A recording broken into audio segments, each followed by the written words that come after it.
1685 সালে জোহান জান সর্বপ্রথম ক্যামেরা ডিজাইন করেন, কিন্তু সর্বপ্রথম ছবি তোলেন জোসেফ নিসেফোর নিপস 1814 সালে।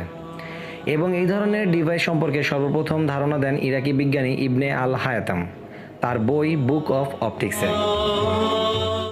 নেথানিয়েল বালডুইন সর্বপ্রথম হেডফোন আবিষ্কার করেন। পিটার এল জেনসেন সর্বপ্রথম স্পিকার আবিষ্কার করেন। চার্লস ব্যাবেজকে কম্পিউটারের জনক বলা হয়। তিনি সর্বপ্রথম আধুনিক প্রোগ্রামেবল কম্পিউটারের ধারণা আবিষ্কার করেন।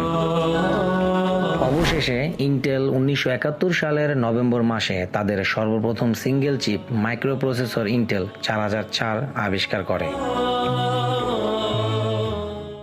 এবং মার্টিন কুপার মোবাইল ফোন আবিষ্কার করেন।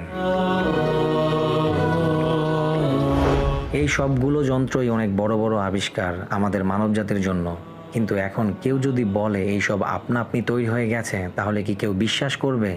নিশ্চয়ই না। তাহলে আমাদের এই হাই রেজুলেশনের চোখ, কান, মুখ এবং আশ্চর্য এক ব্রেইনটা কে তৈরি করলো?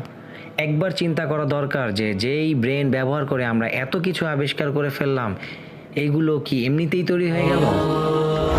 নিশ্চয়ই এগুলো কেউ একজন তৈরি করেছেন। যারা অবিশ্বাসী তারা কি এগুলো একবারও চিন্তা করে দেখে না? فبأي آلاء ربكما تكذبان